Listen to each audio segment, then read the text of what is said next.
Tonight, I'm going to tell you a story that spans 5,000 years. Wherever you are right now, driving through empty roads under a winter moon, lying in the dark listening to rain, sitting alone in a quiet room, take a moment. Feel the stillness around you. Because what follows isn't simply a collection of old tales, it's something deeper. A pattern that appears in every culture, every century, every corner of human civilization. The story of the creature that walks on 2 legs, but runs on 4. The human who becomes beast, the werewolf. This will be the most comprehensive investigation of werewolf history ever created. Not a summary, not a highlight reel of famous cases, but a complete examination.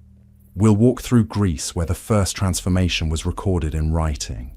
Stand in Viking longhouses, where warriors wore wolf pelts into battle. Enter medieval courtrooms where accused werewolves faced execution. Cross the fields of 18th century France, where something, wolf, hybrid, or unknown creature, killed over 100 people. And finally, step into Victorian asylums, where doctors encountered patients who genuinely believed their bodies were changing. Before we begin, a request. If you value research over repetition, substance over speculation, history over Hollywood invention, then subscribe. This content exists because you support it. Turn on notifications and leave a comment. Tell me where you're listening from. The forests of Scandinavia, the villages of France, the cities of England, somewhere else entirely. Every culture has told this story. Let me know which version you grew up hearing. Now settle in, find your most comfortable position. Every minute will teach you something new, from ancient ritual to medieval panic to modern psychology, from myth to trial to medicine. The complete history, the verified history, the only history that matters. We begin not with a monster, but with a king. Chapter 1. Lycaon, the first werewolf, Ancient Greece, 3000 BCE. Mount Lycaon rises from the Arcadian wilderness in southern Greece. 3,000 years ago, this peak was sacred to Zeus in his most ancient, most primal aspect, Zeus Lycaos, Zeus the wolf god. The summit was forbidden. Ancient sources tell us that anyone who entered the sacred precinct would die within the year. Not from divine punishment, but from something else. Something the Greeks only whispered about. Our earliest written account comes from Pausanias, a Greek geographer writing around 175 CE. But he documented traditions already ancient in his own time. He wrote, "On the summit of Mount Lycaon is an altar to Zeus Lycaos. I hesitated to inquire about the details of the sacrifice made there. Let them be as they are, and have been from the beginning." Pausanias refused to describe what happened on that mountain. But other sources were less cautious. Plato, writing in the 4th century BCE, mentioned Arcadian legends that at Zeus's altar on Lycaon, human flesh was mixed with animal flesh in ritual offerings. Anyone who consumed the human portion would transform. Not literally, the Greeks weren't describing physical shapeshifting. They meant a transformation of the soul, a boundary crossed, a change so profound that the person could never return to what they were before. The Greek word is lykopoio, to make into a wolf, to become wolf-like not in body, but in nature. This brings us to the myth that gave the mountain, and eventually the medical term lycanthropy, its name, the story of King Lycaon. Multiple ancient sources preserve this tale with variations. The earliest detailed version comes from Ovid's Metamorphoses, written around 8 CE. But Ovid was drawing on Greek traditions centuries older. He tells us that Lycaon was king of Arcadia, a powerful ruler who grew arrogant. When Zeus visited his court disguised as a traveler, Lycaon decided to test whether this stranger was truly divine. He served Zeus a meal. But Lycaon had done something unspeakable. He had killed a hostage, a man under his protection, and mixed the flesh into the food. Zeus recognized the atrocity immediately. Lightning struck the palace. Lycaon fled into the wilderness, and there the transformation occurred. Ovid writes, "His clothes changed to shaggy hair, his arms to legs. He was a wolf, yet kept some human traces. The same grey hair, the same fierce face, the same glittering eyes, the same savage image." But read that description carefully. Kept some human traces. The Greeks weren't describing a man who became a wolf. They were describing a man who acted like a beast while retaining enough humanity to understand what he'd become. The punishment wasn't the wolf body. The punishment was the awareness. Knowing you've fallen so far that even your own form reflects your nature. This is crucial. The werewolf myth begins not with horror, but with hubris. Not with a curse inflicted randomly, but with a boundary deliberately crossed. Lycaon tested a god. He violated the most sacred Greek concept, xenia, the hospitality owed to travelers. He murdered a guest and served human flesh. The transformation was consequence, not coincidence. You act like a beast, you become one. The Greeks told this story for over 1,000 years. It appears in Apollodorus's library, written in the 2nd century CE, which adds that Lycaon tried to sacrifice a child on Zeus's altar. It's referenced by Pausanias, by Pliny the Elder, by multiple sources across centuries. Each telling reinforces the same lesson. Civilization is fragile. The boundary between human and beast is maintained through behavior, not biology. Now, here's what we know from modern archaeology versus ancient legend. In 2016, a Greek-American archaeological team from the University of Pennsylvania excavated the altar site on Mount Lycaon's summit. They found evidence of continuous ritual activity from approximately 3000 BCE through the Roman period. They discovered burnt animal bones, cattle, goats, sheep. They found luxury items offered as dedications. And they found something else. The skeleton of a teenage male, approximately 13 to 16 years old, dated to approximately 1100 BCE. The bones were placed in an east-west orientation in a bed of ash directly on the altar's southern slope. No other human remains have been found at the site. The archaeologists were extremely careful in their interpretation. Dr. David Gilman Romano, who led the excavation, stated, "Whether this is a sacrificial victim or not, we don't know. It may be, but we need to be very careful about making that assumption. What we can verify, rituals occurred on Mount Lycaon for over 3,000 years. The Greeks associated the site with Zeus in his wolf aspect. Legends of transformation and mysterious practices surrounded the location.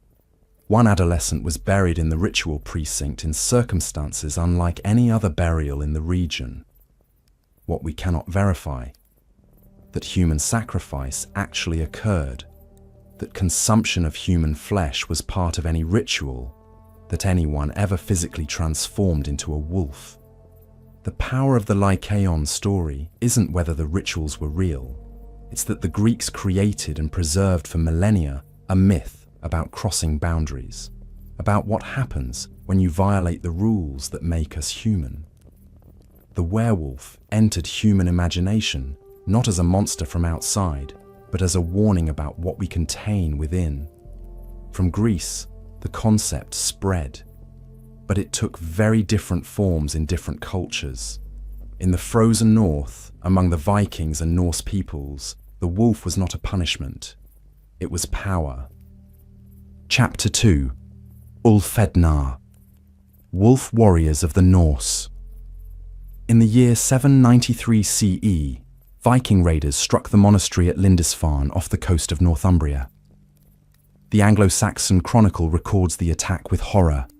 Never before has such terror appeared in Britain. The heathens poured out the blood of saints, laid waste the house of our hope, trampled the bodies of saints in the temple of God.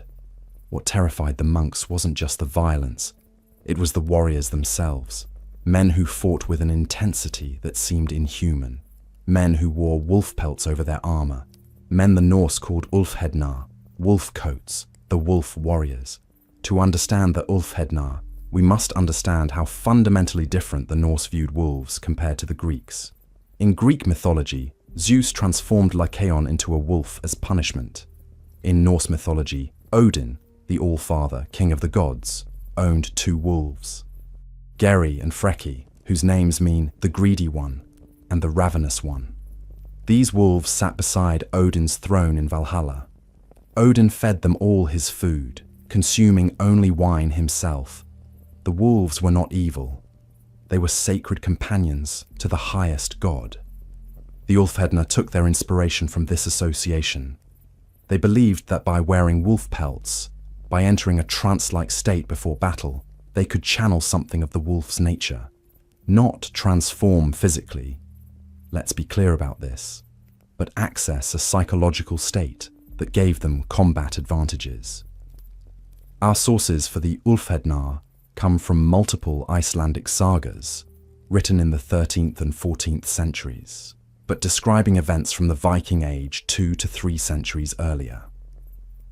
The most detailed account appears in the Ynglinga saga, part of Snorri Sturluson's Heimskringla, written around 1225 CE. Snorri describes Odin's warriors. His men went without shields, were as mad as dogs or wolves, bit their shields, were as strong as bears or bulls. They killed people with a single blow. Neither fire nor iron affected them. This is called going berserk. Wait, that says berserk, not wolfcoat. Here's a crucial distinction modern popular culture often misses. The Norse had 2 types of warrior cults. Berserkers wore bear pelts. Ulfhednar wore wolf pelts. They were related but distinct traditions. Both entered altered states before combat. Both were associated with Odin. But the wolf warriors had their own specific characteristics. The Vatnsdæla saga, written in the 13th century, describes a warrior named Thorir, who was called Ulfhedinn. He wore a wolfskin into battle, and because of this, he was called by that name.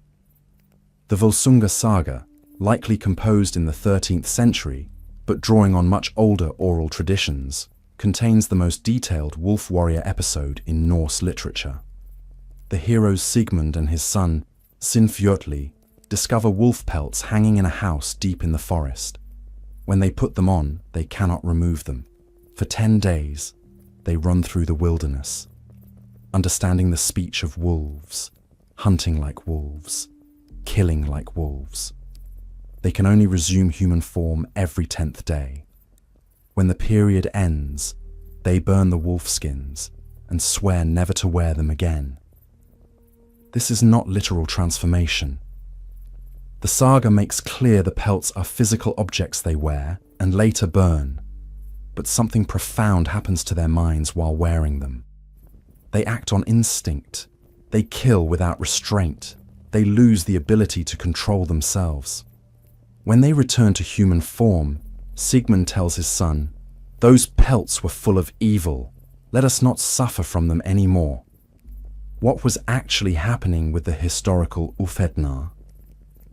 Modern scholars offer several theories. Some suggest the trance state was induced through hyperventilation, rhythmic chanting, and psychological preparation. Others point to possible use of psychoactive substances, though evidence for this is limited. The most likely explanation is a combination of cultural belief, intense psychological conditioning, and the physiological effects of preparing for mortal combat. Consider what we know about the human body under extreme stress. Adrenaline floods the system. Pain tolerance increases dramatically. Time perception alters. Peripheral vision narrows to tunnel focus. Strength increases as the body accesses reserves normally held back by the brain's safety limiters. Modern soldiers experience these effects in combat. The Ulfhednar weren't experiencing anything supernatural. They were experiencing the human body's emergency protocols. What made them unusual was that they deliberately trained to enter this state. Archaeological evidence for wolf warriors is limited but suggestive. Multiple Viking Age graves have been discovered containing wolf bones, placed deliberately with the deceased. Some burials show warriors interred with wolf pelts. Belt buckles and jewelry featuring wolf imagery appear throughout Scandinavia from this period. The wolves are not depicted as monstrous, but as powerful, as companions to warriors. But there's a darker side to the Ulfhednar tradition, one rarely mentioned in modern retellings. The Ynglinga saga passage I quoted earlier continues. When the bear shirt or wolfskin fury left them, they were weaker than usual, both in strength and in wits. The medieval Icelandic law code Gragas, compiled in the 12th century, contains provisions dealing with berserkers and wolf warriors. It describes them as potentially dangerous, not just in battle, but in peacetime. The code allows for legal actions against warriors who cannot control their battle rage after returning home. Several sagas mention Ulfhednar, who became problems for their own communities. Men who had channeled violence so effectively in war that they struggled to turn it off during peace. This is psychologically accurate. Modern combat veterans describe similar struggles. The intensity required to survive battle doesn't switch off the moment you return home. The Ulfhednar were effective warriors, yes, but they paid a price. And Norse society, which initially revered them, gradually became wary of them. By the 11th century, as Christianity spread through Scandinavia, attitudes toward the Ulfhednar shifted. What had been sacred warrior tradition became associated with paganism and barbarism. The church viewed any ritual invoking animal transformation as potentially demonic. Wolf warriors went from honored to suspected. The last historical references to Ulfhednar appear in the late 11th century. After that, silence. The tradition either died out or went so far underground that it left no records. When Christianity finally dominated Scandinavia, the wolf warriors vanished from history, but they left something behind, a tradition, preserved in sagas, of men who could wear the wolf skin, who could access ferocity beyond normal human limits, who could blur the line between human and beast through will and training rather than supernatural curse. The Greeks gave us the werewolf as punishment. The Norse gave us the werewolf as choice. Both traditions would collide in medieval Europe, creating something darker than either original version. Chapter 3. The Medieval Transformation. Christianity reshapes the wolf. When Christianity spread across Europe, it brought a new framework for understanding the world, a framework that divided all phenomena into two categories, divine or demonic, approved by God or inspired by Satan. There was no middle ground, no space for ambiguous forest gods, or sacred warrior traditions, or ancient mountain rituals. This binary thinking transformed how Europeans understood the werewolf. Under paganism, shapeshifting could be divine gift, punishment for specific crimes, or warrior technique. Under Christianity, it could only be one thing, demonic. Any power that didn't come directly from the Christian God must come from his adversary. If a man became a wolf, either Satan had cursed him, or, more commonly believed, he had made a pact with Satan to gain that power. This shift is visible in medieval literature. The Germanic epic poem Beowulf, likely composed sometime between the 8th and 11th centuries, includes references to shapeshifters but treats them ambiguously. The poem doesn't explicitly condemn transformation as demonic, but by the 13th century, when most surviving manuscripts of European folklore were being compiled by Christian monks, werewolves appear almost exclusively as agents of evil. The medieval church faced a theological problem with werewolves. If transformation was physically real, it implied Satan could alter God's creation, human bodies, which challenged divine omnipotence. If transformation was illusion, it implied Satan could deceive human senses so completely that victims believed they were being attacked by wolves when they were actually being attacked by men, which was only slightly less troubling. The solution was a compromise. The influential 13th century scholar Gervase of Tilbury wrote, "A man does not actually become a wolf. Rather, the devil creates a wolf form and places the man's spirit within it, while his human body lies in a trance." This explanation preserved both divine omnipotence and the reality of werewolf attacks. But theological debate mattered far less than popular belief. And in the villages and towns of medieval Europe, people believed in werewolves with absolute conviction. Why? Because their lives provided constant evidence that seemed to confirm the legend. Consider the medieval European experience. Villages were isolated, separated by forests that were genuinely dangerous. Real wolves hunted those forests. Rabies existed. Ergotism, poisoning from fungus-infected grain, caused hallucinations and violent behavior. Mental illness went undiagnosed and untreated. Serial killers existed but had no name. When villagers found livestock dead, when children disappeared, when travelers were attacked on forest roads, they needed explanations. The werewolf provided one. It explained attacks that seemed too cunning for normal wolves. It explained why certain people behaved strangely. It explained why some community members seemed isolated, antisocial, different. Most importantly, it gave terror a name and face. Fear is more bearable when you can identify its source. Medieval sermons reinforced these beliefs. Preachers warned that Satan could grant the power of transformation to those who rejected God. They cited biblical passages that seemed to support the concept, though none actually mentioned werewolves specifically. They pointed to the Greek Lycaean myth as proof that even pagans recognized divine punishment through transformation.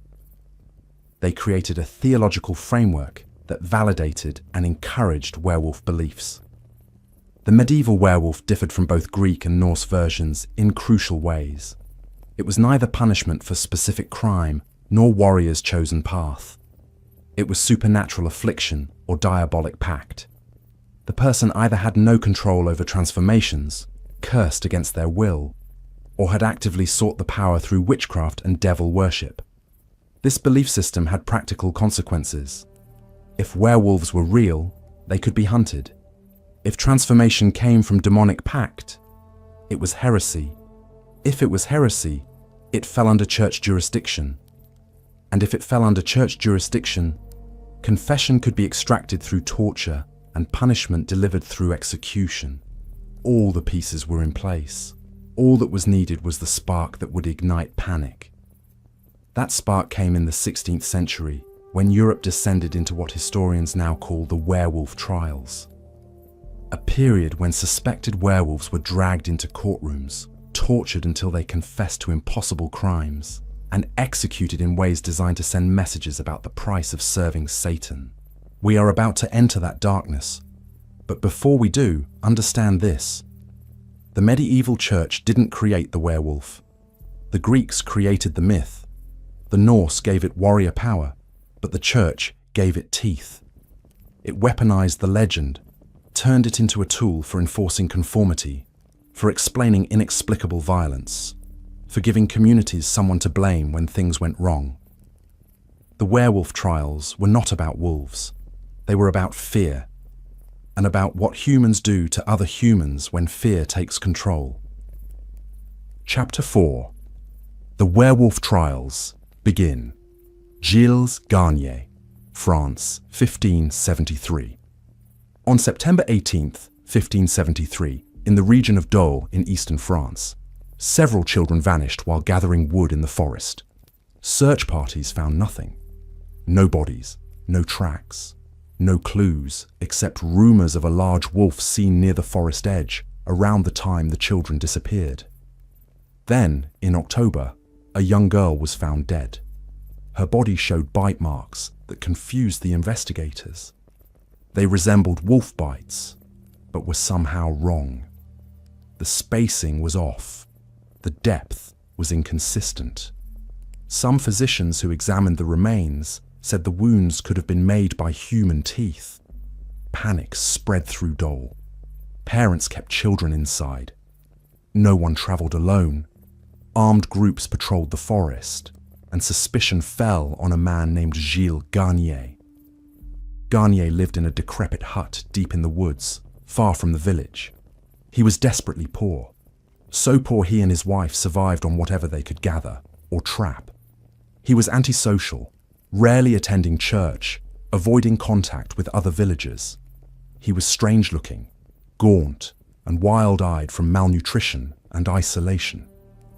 In prosperous times, such differences would be overlooked. But in times of fear, they become evidence. The attacks continued. On November 8th, a boy's body was discovered. On November 14th, another child vanished. Witnesses reported seeing a figure that looked like a large wolf, but moved wrong, as if its legs bent in ways wolf legs shouldn't. Someone claimed they saw eyes glowing red in the darkness near Garnier's hut. These witnesses were probably seeing nothing more than reflection of firelight or imagination fueled by terror. But in the climate of 1573, their testimony was accepted as fact. On November 15th, Gilles Garnier was arrested. The trial records survive. They're held in the Archives départementales du Jura in Dole. Multiple historians have analysed them, and they tell a story that's both clear and horrifying. Garnier was interrogated. Medieval and early modern interrogation meant torture. The goal wasn't to discover truth, it was to produce confession. And under sufficient pain and terror, anyone will confess to anything if they believe it will make the pain stop. Garnier confessed to everything. He said that a ghost or demon had appeared to him in the forest, teaching him how to transform into a wolf using an ointment. He said he had killed and partially eaten 4 children. He provided details about the attacks, details that matched what investigators wanted to hear. Whether those details matched reality is impossible to determine. The children were dead. Someone had killed them. Whether that someone was Garnier, or whether he was simply the most convenient target for a community's desperate need to identify a culprit, we cannot know. The court convicted him. The sentence, death by burning. On January 18th, 1574, Gilles Garnier was dragged through the streets of Dole to the town square. He was tied to a stake. Kindling was piled around him. And he was burned alive in front of a crowd that believed they were watching the execution of a werewolf. Before the fire was lit, Garnier reportedly spoke. The trial records claim he begged for mercy, maintaining that he had been possessed against his will. Some witnesses said he seemed confused, as if he didn't understand what was happening. Others said he showed no emotion at all, as if trauma had broken something fundamental in his mind. The fire killed him slowly. Medieval burning wasn't efficient. The goal was often to maximize suffering as spectacle and warning. Garnier likely suffocated from smoke before the flames reached his vital organs, but even that took several agonizing minutes. The crowd dispersed, satisfied that justice had been served. The children were still dead. But at least now there was an explanation. There was a monster, and the monster had been destroyed. 3 aspects of the Garnier case are worth noting. First, no physical evidence of werewolf transformation was presented at trial. The prosecution didn't claim they'd found wolf pelts or supernatural ointments. They relied entirely on Garnier's tortured confession and witness testimony about seeing a wolf-like creature. Modern legal standards would consider this inadmissible, but 16th century courts operated under different rules. Second, Garnier's extreme poverty is crucial context. He lived in conditions of desperate starvation. The attacks occurred during a particularly harsh winter when food was scarce.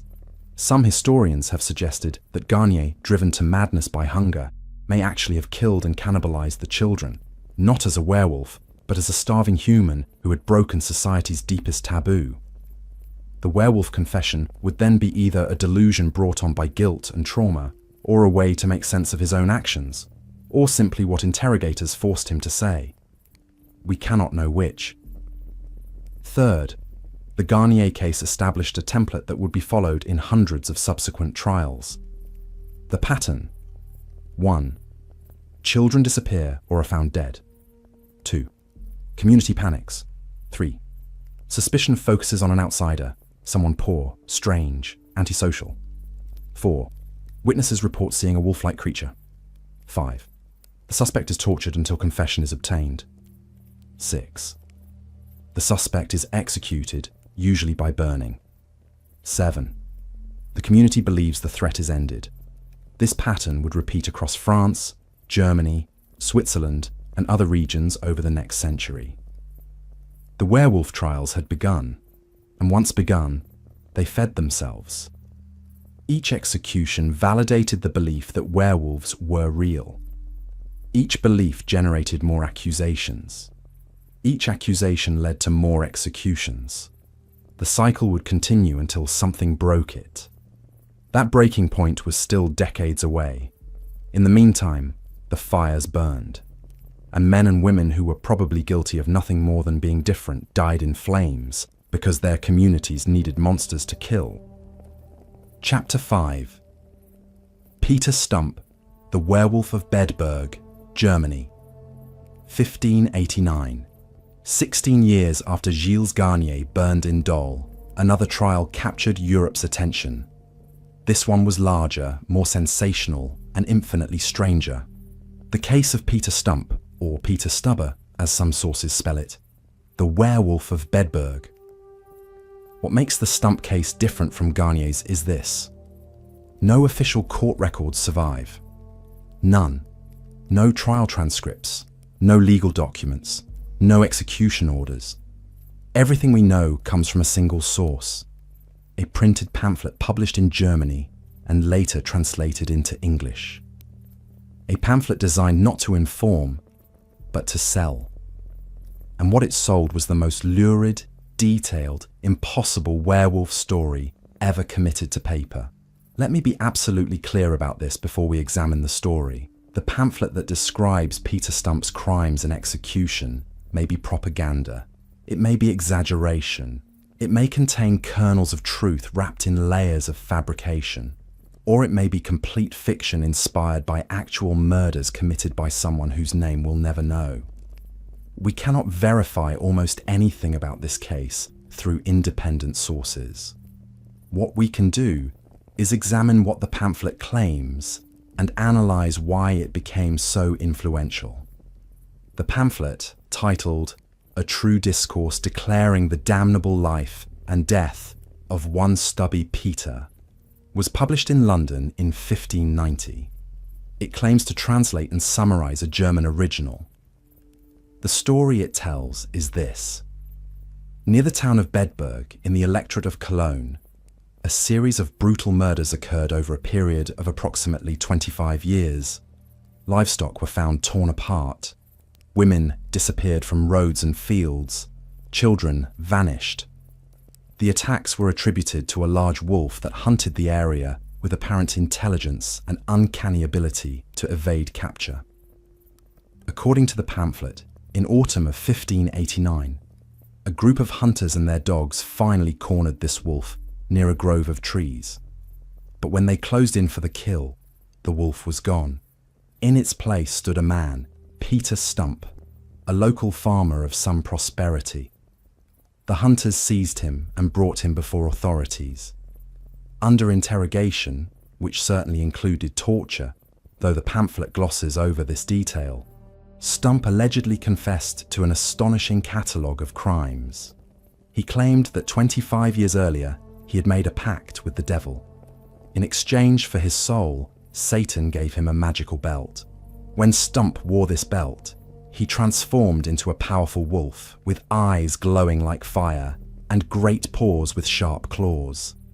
In wolf form, he killed and consumed 14 children, 2 pregnant women, and numerous livestock. He said he preferred the taste of young girls and would tear fetuses from pregnant women's bodies to eat them. The pamphlet then describes even more horrific claims: that Stump committed incest with his daughter, that he maintained an affair with a distant relative, that he practiced witchcraft, that he led a secret society of devil worshippers.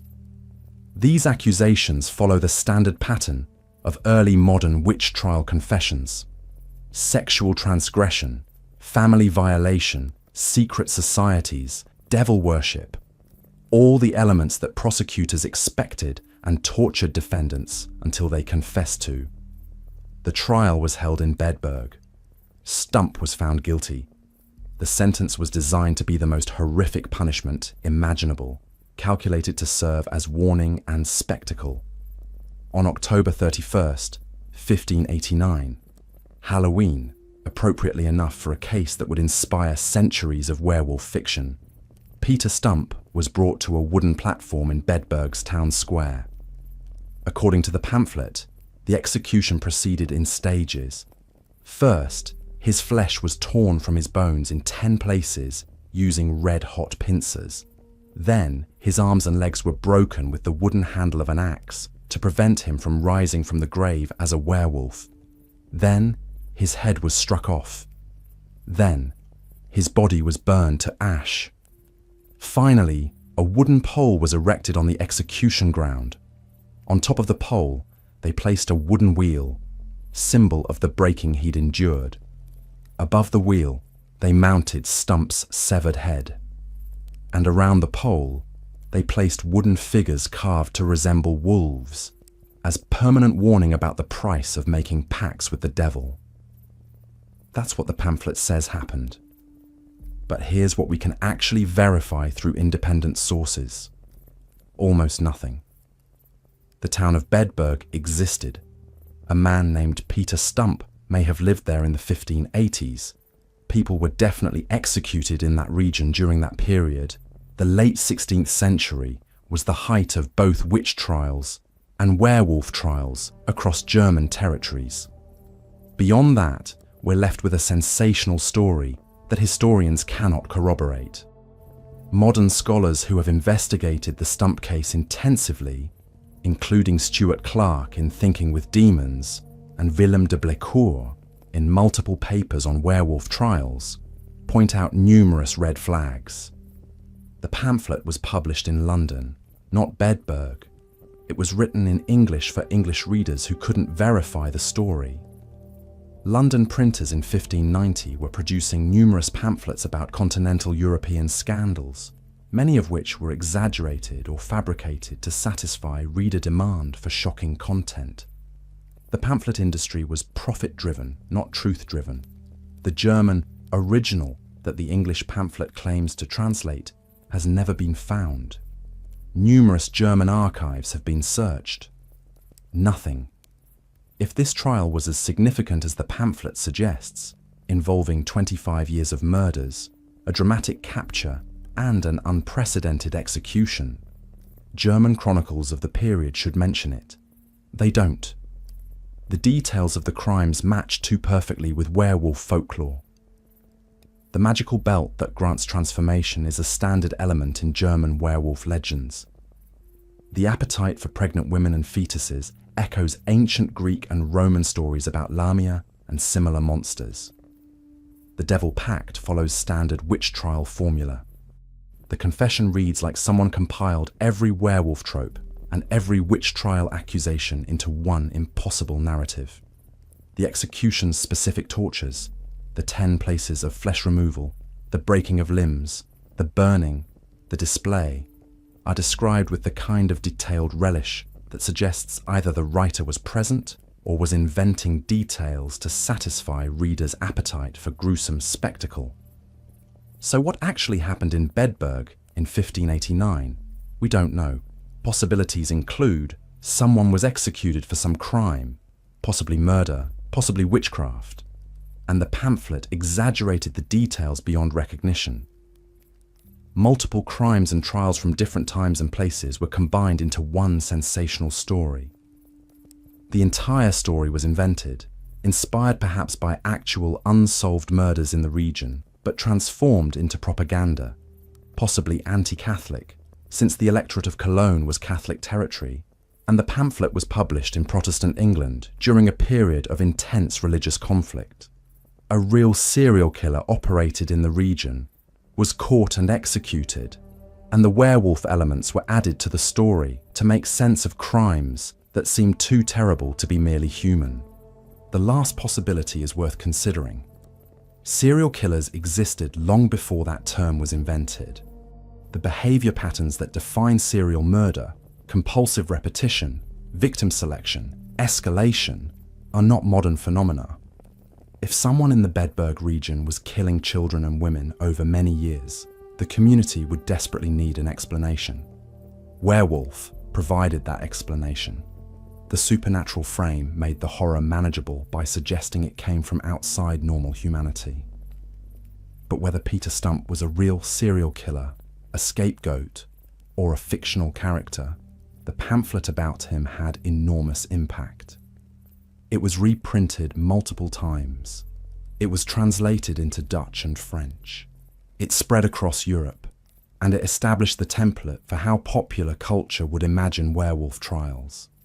The Stump pamphlet gave us the magical belt that grants transformation, the devil pact as origin, the werewolf as serial predator, targeting women and children specifically, the dramatic capture in mid-transformation, and the spectacular execution designed to prevent posthumous resurrection. Most of these elements don't appear in earlier werewolf accounts. They're innovations of this single document, yet they became standard. Hollywood would draw on them 300 years later. Modern werewolf fiction still echoes them.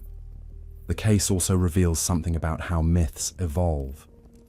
The Lycaon story took shape over centuries of oral tradition before anyone wrote it down. The Ulfhednar tradition developed over generations of warrior culture.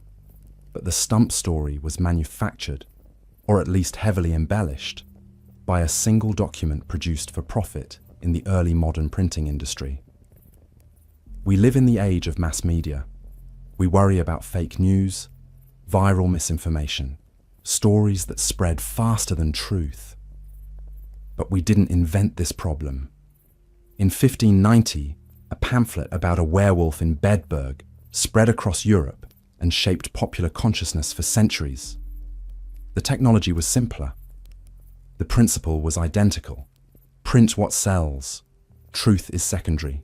The fires that consumed Peter Stump, if he existed, have long since gone cold, but the story keeps burning. And that's worth remembering as we move forward through more documented trials. Sometimes the legend matters more than the truth. Sometimes the story a culture tells itself reveals more than the facts ever could. Chapter 6. Jean Grenier, the boy who believed he was a wolf. France, 1603. After the grotesque spectacle of Peter Stump's alleged execution, after the torture chambers and the burning pyres, we come to a case that offers something different. Not horror, but tragedy. Not a monster, but a child. The trial of Jean Grenier, 13 years old, who walked into a courtroom in Bordeaux, France, in 1603 and told judges he was a werewolf. The story begins in the countryside of southwestern France, in the region around Saint-Sever. It was spring, 1603. Several children had been attacked while tending sheep or gathering wood. The attacks were attributed to a large wolf. Search parties were organized, guards were posted. Parents kept children close. Then in April, a girl named Marguerite Poirier reported something strange. She said she'd been watching her flock when a boy approached her, someone she vaguely recognized from the area. He tried to attack her, but she fought him off with a stick. She ran to the nearest farm. When men from the farm returned to the pasture to search, they found only wolf tracks. Marguerite's testimony was was taken seriously because other children had reported similar encounters. A boy matching her description had been seen near several attack sites. Authorities began searching for him. They found Jean Grenier wandering alone near the forest edge. He was arrested and brought before local magistrates. And then something unexpected happened. Jean didn't deny anything. He confessed immediately, eagerly even, as if he'd been waiting for someone to finally believe him. He told the magistrates that he was a werewolf, that a man named Pierre Labouron, whom Jean called the Lord of the Forest, had given him a wolf skin and an ointment. When Jean rubbed the ointment on his body and wrapped himself in the skin, he transformed. In wolf form, he had attacked and killed several children. He had eaten their flesh. It was better than any other food he'd tasted. He did it because he was hungry, and because the Lord of the Forest told him to. Jean described the attacks in detail. He said he remembered everything that happened when he was a wolf. He said he preferred girls because their flesh was more tender.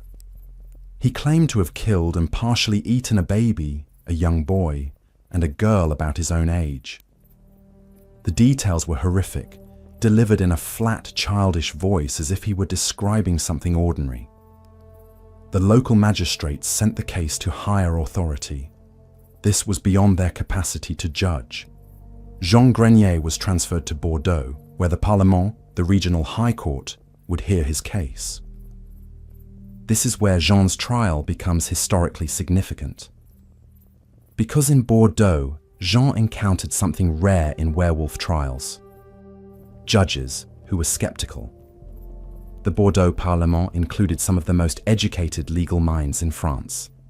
They had studied not just law but philosophy, medicine, and natural science. They were familiar with the emerging skepticism about witchcraft and supernatural transformations. And when they interviewed Jean Grenier, they didn't see a werewolf. They saw a disturbed, malnourished, possibly mentally ill child. The court records survive. They're held in the Archives départementales de la Gironde in Bordeaux.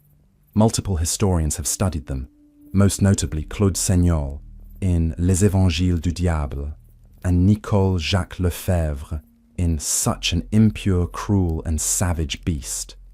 The records reveal Jean's background. He was approximately 13 years old.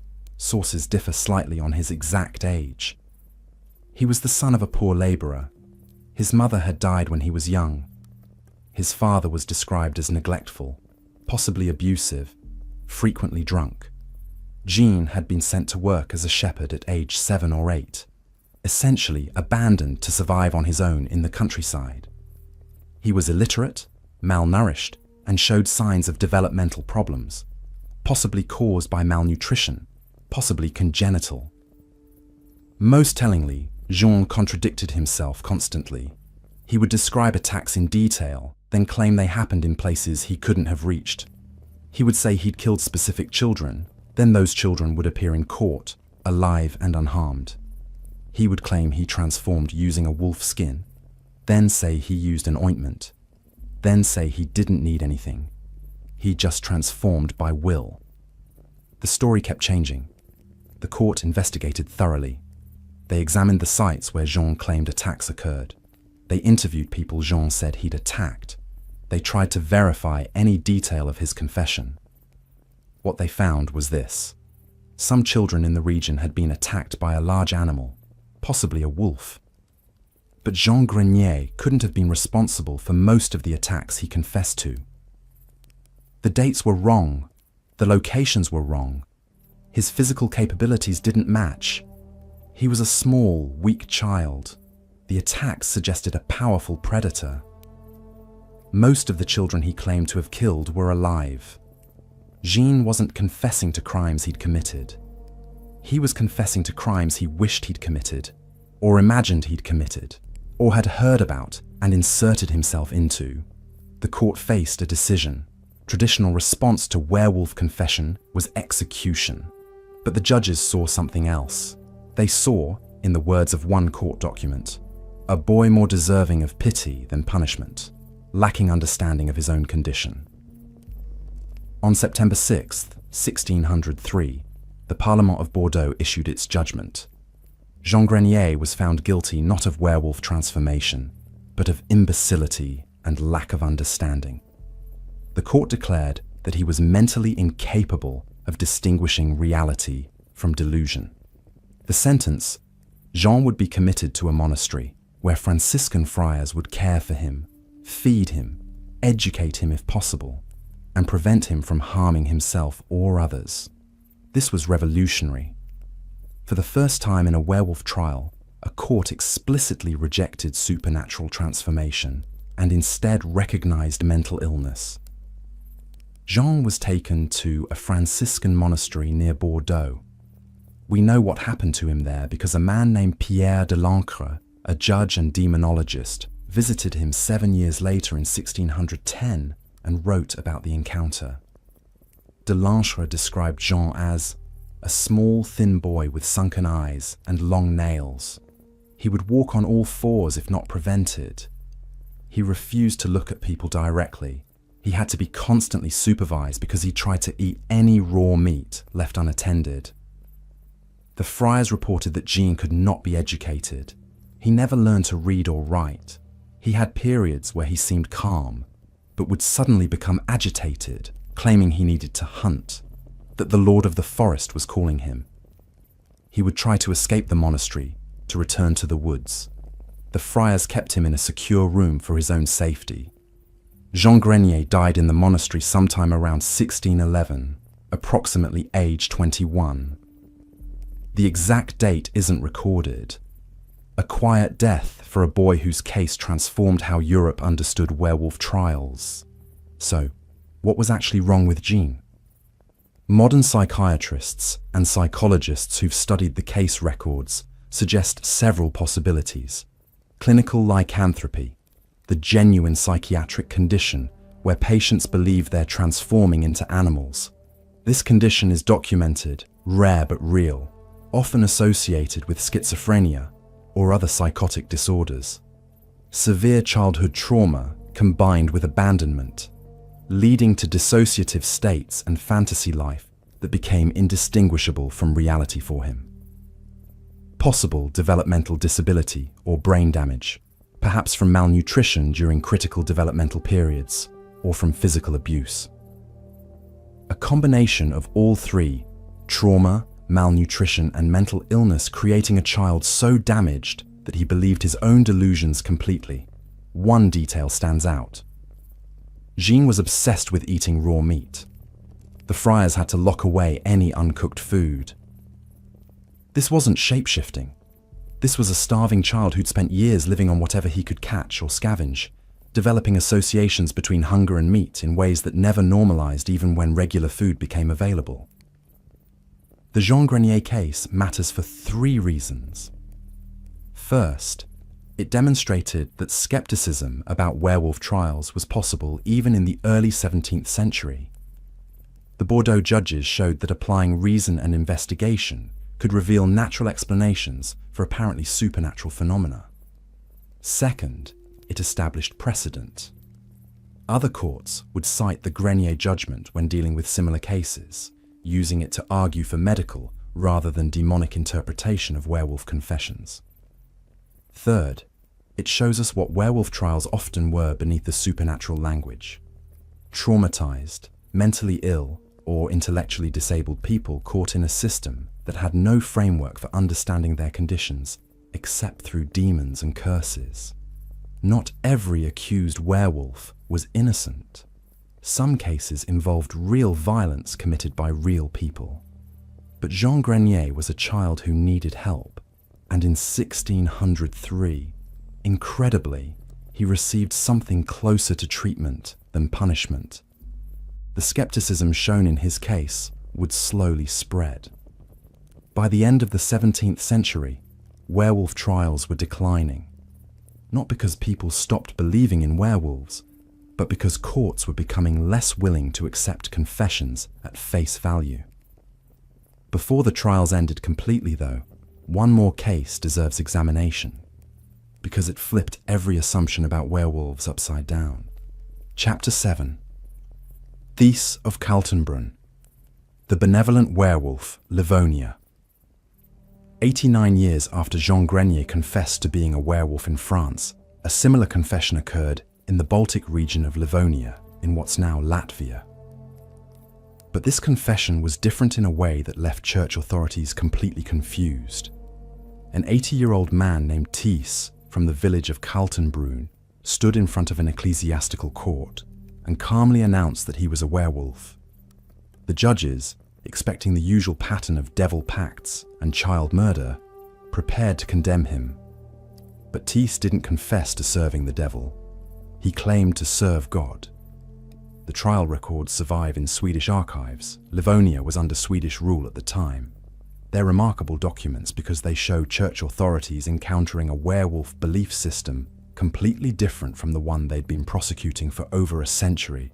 Thies explained that he was a werewolf, yes, but not the evil kind. He was one of the hounds of God. Along with other werewolves, he claimed there were many, he descended into hell 3 times per year. Specifically, on the nights of St. Lucia, December 13th, Pentecost, and St. John, June 24th. In hell, they fought witches and demons who had stolen grain and livestock from local farmers. If the werewolves won these battles, the coming harvest would be good. If they lost, the harvest would fail and people would starve. The judges were stunned. This wasn't the devil pact they expected. This was some kind of folk belief that cast werewolves as defenders, not destroyers. They pushed back. Surely Thies was confused. Surely he meant that he served the devil. No, Thies insisted. He served God. The werewolves were God's hunting dogs. They fought evil on behalf of their communities. The court asked, how did he become a werewolf? Thies said he'd been born with the ability. Others were chosen by other werewolves and taught the secrets. There was no devil pact, no satanic ritual, just a gift passed down, a responsibility accepted. The court asked, what happened when he transformed? Thies said his body remained in his bed while his spirit took wolf form. This was significant. It suggested a shamanic tradition, not physical transformation. Many indigenous Northern European beliefs involved spirit journeys, where a person's consciousness traveled in animal form while their body remained safely behind. The court asked, could he prove any of this? Thies told them about specific battles he'd fought, specific demons he'd defeated. He gave names of other werewolves, all of whom he said had died protecting their communities from supernatural harm. He spoke with absolute conviction and showed no fear of execution. He genuinely believed that what he'd done was holy work. The judges consulted extensively. This case didn't fit their framework. If Thies served the devil, why did he claim to fight demons?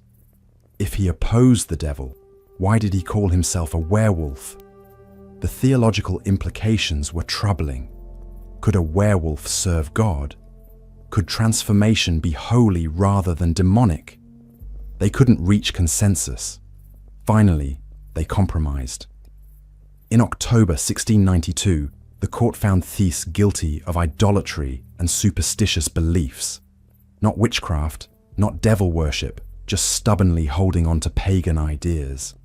The sentence was 10 lashes, not burning, not execution, just corporal punishment meant to persuade him to abandon his heresy.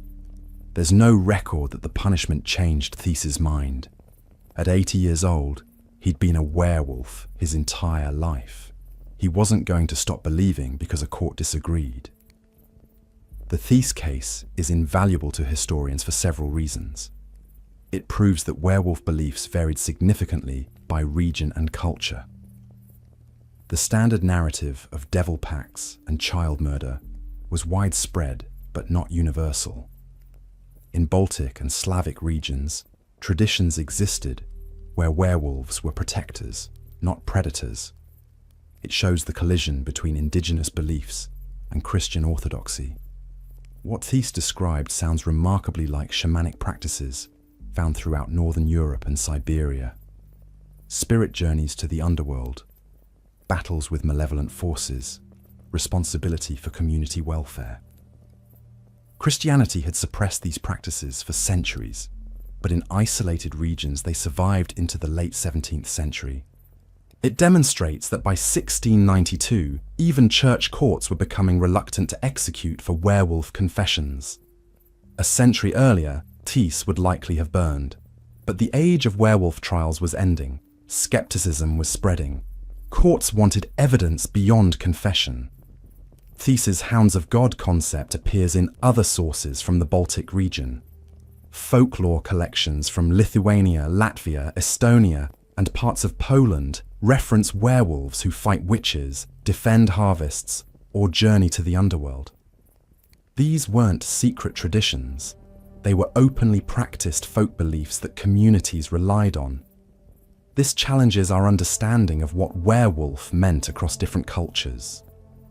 In Catholic France and Germany, werewolf meant devil servant, child killer, human cursed or corrupted. In Baltic Livonia, werewolf meant spirit warrior, demon fighter, community protector. Same word, opposite meanings. The Thies case also highlights something important about confession.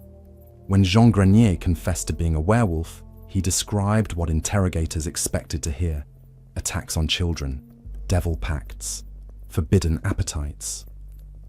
When Thies confessed, he described what his culture expected from werewolves: spirit battles, harvest protection, holy service. Both believed their confessions completely. Both were describing internalized cultural narratives, not literal transformations. After Thies, werewolf trials become increasingly rare in historical records. The last execution for werewolf transformation occurred in France in 1619, when a man was burned for allegedly causing storms while in wolf form. After that, silence. Courts continued prosecuting witchcraft for another century, but werewolf-specific charges largely disappeared. Why did the trials end? Multiple factors. The Enlightenment brought increased skepticism about supernatural transformation. Medical knowledge expanded, offering alternative explanations for behavior once attributed to lycanthropy. Legal standards changed, requiring physical evidence rather than confession alone. The wolf populations of Europe were declining due to hunting and habitat loss, making wolf attacks less common and wolf-related fears less immediate. But the belief didn't die. It went underground, into folklore, into whispered stories, into rural traditions that urban authorities no longer prosecuted. The werewolf survived not in courtrooms, but in the collective imagination, waiting for one more moment of terror that would bring the legend roaring back into public consciousness. Not in a courtroom this time, but in a countryside terrorized by something that left over 100 bodies in 3 years. The Beast of Gévaudan was coming. Chapter 8. The Beast of Gévaudan, France. On June 30th, 1764, in the remote province of Gévaudan in south-central France, a young woman named Jeanne Boulet was attacked while tending cattle near the village of Saint-Étienne-de-Luc-d'Arès. Something emerged from the forest. Witnesses described it as wolf-like but larger, with reddish fur and a massive head. It killed Jeanne quickly. When villagers found her body, it had been partially consumed. This was the first documented victim of what would become the most famous unsolved animal attack case in European history. Over the next 3 years, something hunted the countryside of Gévaudan, killing over 100 people, mostly women and children, and terrorizing a region covering over 200 square miles. The case is exceptionally well documented. Unlike earlier werewolf stories that survive mainly through pamphlets and folklore, the Beast of Gévaudan left a paper trail, parish records documenting deaths, military reports from hunters sent to stop it, letters between local authorities and the royal court in Paris, newspaper accounts from across France, testimonies from survivors, and autopsy reports examining victims' bodies. We know more about this case than any other involving suspected werewolf activity, and what we know raises more questions than it answers. Let me be clear from the start. Nobody seriously believed the beast was a supernatural werewolf. This was 1764, the height of the Enlightenment. Voltaire was writing, Rousseau was publishing. The educated elite of France had long since dismissed werewolf trials as medieval superstition. When authorities in Gévaudan reported attacks, they didn't talk about curses or transformations. They talked about an animal. A wolf, probably. Maybe a rabid wolf, or an unusually large wolf, or a wolf behaving abnormally. But the rural population of Gévaudan, isolated, deeply Catholic, living in conditions not far removed from medieval peasantry, weren't so sure. Some whispered that this was the beast of the apocalypse, sent to punish France for its sins. Others said it was a werewolf, a human transformed by Satan to destroy God's children. Still others believed it was a natural animal, but somehow directed by supernatural intelligence. The authorities ignored these theories and focused on hunting the creature. They failed repeatedly. The attacks followed patterns. The beast hunted primarily in daylight, unusual for wolves. It targeted humans specifically, ignoring livestock even when animals were easier prey. It attacked mostly women and children, avoiding adult men unless they were alone. It seemed to choose victims deliberately, stalking them before attacking. And it was uncannily good at avoiding capture. Survivors described the beast in consistent terms. Larger than a normal wolf, with reddish-brown fur, a broad chest, a massive head, and a tail longer than a wolf's tail. Some said it had stripes along its back. Some said its eyes seemed wrong, too forward-facing. Some said it moved with a loping gait unlike any wolf they'd seen. After multiple attacks, the local nobility organized hunting parties. They failed to find the beast. The province appealed to the crown. King Louis XV, embarrassed that his kingdom couldn't protect its citizens from an animal, sent professional wolf hunters. The most famous was François Antoine, the king's arquebusier, royal gun-bearer, leader of the royal wolf hunts. Antoine arrived in February 1765 with soldiers and professional hunters. He spent months tracking the beast.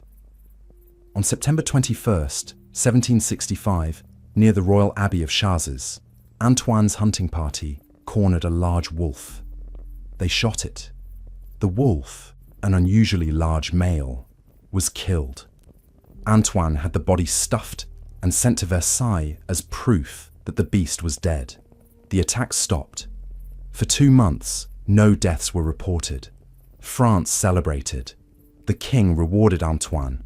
The case seemed closed. Then on December 2nd, 1765, a girl was killed near the village of Besques. The attacks resumed. Over the next year and a half, dozens more people died. Whatever Antoine had killed, it wasn't the beast. The pattern continued through 1766 and into 1767. More hunting parties failed. More victims died. The beast seemed unkillable. Some said bullets passed through it without effect, likely a misinterpretation of what happens when panicked shooters miss a moving target. Some said it could only be killed by silver bullets blessed by a priest. A belief that would later become werewolf canon, but appeared here first, not as folklore, but as desperate speculation about how to stop an apparently invincible predator. The case was becoming an embarrassment to the crown and a political liability. The king withdrew royal support. Gévaudan was left to solve its own problem.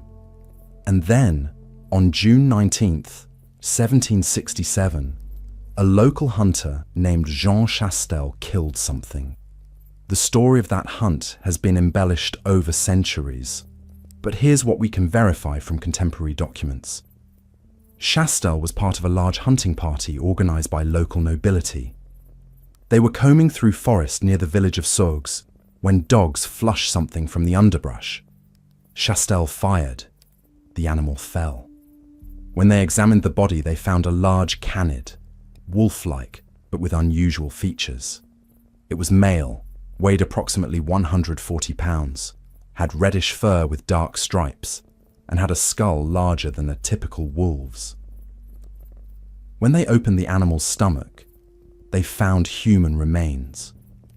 The partially digested remains of a young girl, later identified as one of the most recent victims.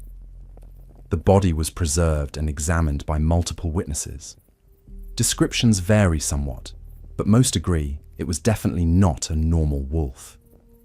Theories about what it actually was include an unusually large wolf, a wolf-dog hybrid, a young lion escaped from a menagerie, a hyena that somehow reached France, or a species of large canid not known to science. After Chastel's kill, the attack stopped completely. Whatever had been hunting Gévaudan was dead.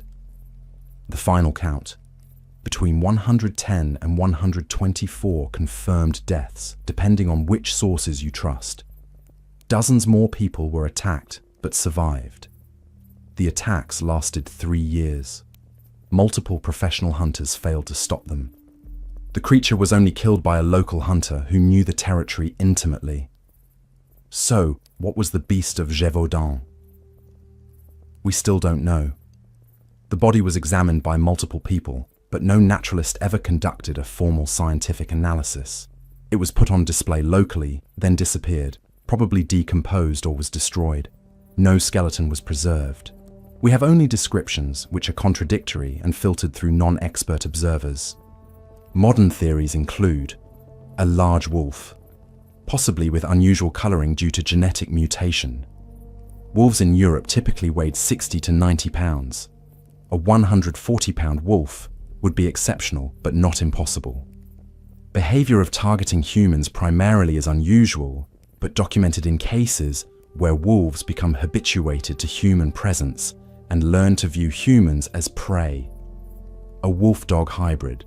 This is currently the most popular theory among zoologists. Wolves occasionally breed with large dogs, producing hybrids with unpredictable characteristics. A hybrid might have unusual coloring, larger size than pure wolves, and potentially less fear of humans if it had domestic dog ancestry. The stripes witnesses described could be brindling patterns common in some dog breeds. An escaped exotic animal. 18th century French nobility sometimes kept exotic animals in private menageries. A young lion, a striped hyena, or another large carnivore could have escaped and survived in the wilderness. This would explain the unusual appearance and behavior. However, no records exist of any menagerie in the region reporting an escaped animal. Multiple animals. Some historians suggest that several different animals were responsible for the attacks, explaining why killing one animal in 1765 didn't stop the deaths. The beast might have been a label applied to any large predator in the region during those years. Deliberate human training. This is the darkest theory. Some historians, most notably Jean-Jacques Barlois in his book Le Fléau de Gévaudan, suggest that someone trained one or more large dogs to attack humans, then released them into the countryside. This would explain why the beast seemed to specifically target vulnerable humans rather than livestock. It would explain the unusual appearance. A trained attack dog might have been a wolfhound or mastiff breed. And it would explain why the attacks were so difficult to stop. The animal wasn't hunting for food, but following training. This theory remains speculation, but it can't be entirely dismissed. The truth is, we'll never know for certain. What we do know is that the beast of Gévaudan wasn't a werewolf. It was flesh and blood. It died when shot. It had a stomach full of human remains because it had eaten those victims, not because of supernatural curse. But the case matters to werewolf history for 3 reasons. First, it shows how communities respond when confronted with inexplicable violence. The same patterns that created medieval werewolf trials appeared in Gévaudan. deaths of vulnerable community members, inability to identify the threat, rising panic, desperate search for explanations, supernatural theories emerging when natural explanations fail. The difference was that 18th century authorities rejected the supernatural explanations and kept searching for natural ones. Second, it influenced popular culture deeply. The Beast of Gévaudan became one of the most famous mysteries in French history. It inspired countless fictional works, and it contributed specific elements to werewolf legend, most notably the silver bullet myth, which originated here not as ancient folklore, but as speculation about how to kill the apparently unkillable beast. Third, it demonstrates that sometimes real dangers are more terrifying than imaginary ones. A genuine animal or animals killed over 100 people across 3 years. Entire regions lived in fear. Children stopped going outside. Women couldn't work in fields. Economic activity collapsed in affected areas. This wasn't folklore creating fear. This was fear creating folklore as a way to process real, ongoing trauma. The Beast of Gévaudan was the last time a presumed werewolf case attracted national attention in European history. After this, werewolf stories moved permanently into the realm of folklore and fiction. Real wolves still killed people occasionally. They're predators, and predators sometimes prey on humans. But never again would such attacks be interpreted through the framework of transformation and curse. The age of werewolf trials had ended. The age of werewolf understanding was beginning. Chapter 9. Clinical Lycanthropy. When patients believe they're wolves. While the Beast of Gévaudan was being hunted in France, something was happening elsewhere in Europe that would permanently change how we understand werewolf beliefs. Doctors were beginning to study patients who claimed to be animals, and they were documenting what they found. The term lycanthropy has been used since ancient Greece. It comes from lykos, wolf, and anthropos, human. But for most of history, it referred to supernatural transformation. In the 18th and 19th centuries, it began to mean something else, a specific type of mental illness characterized by the delusion that one is transforming into an animal, most commonly a wolf. This is clinical lycanthropy. It's real, it's documented, and understanding it helps explain many historical werewolf cases. One of the earliest medical descriptions comes from Robert Burton's Anatomy of Melancholy, published in 1621. Burton wrote, "Lycanthropy is a disease, not a transformation. Patients believe themselves to be wolves and behave accordingly, but this is melancholy madness, not supernatural change." Burton was ahead of his time. Most 17th century physicians still believed supernatural transformation was possible, but by the 18th century, medical opinion was shifting. The Enlightenment brought new frameworks for understanding mental illness. What earlier generations called demon possession, later generations called madness, lunacy, or melancholy. Victorian-era physicians refined these diagnoses further. They distinguished between different types of delusions. They tried to identify causes, and they began documenting case studies of patients with animal transformation delusions. Several particularly well-documented cases appear in Victorian medical journals. In 1847, British physician Dr. John Connolly published a paper in the Journal of Mental Science describing a patient at Hanwell Asylum in London. The patient, a man in his 30s, believed he transformed into a wolf at night.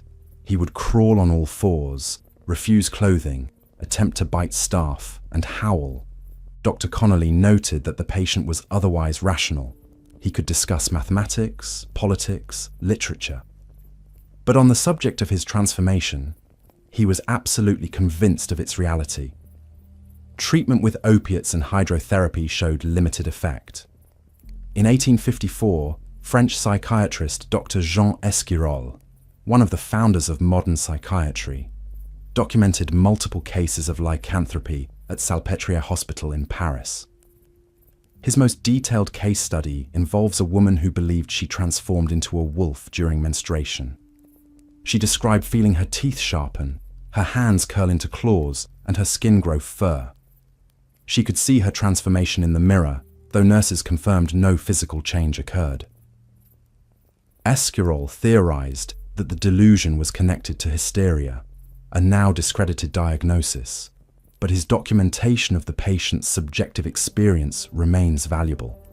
In 1863, German physician Dr. Richard von Krafft-Ebing, later famous for Psychopathia sexualis, described a patient in Vienna who believed himself to be various animals at different times: wolf, bear, eagle, snake.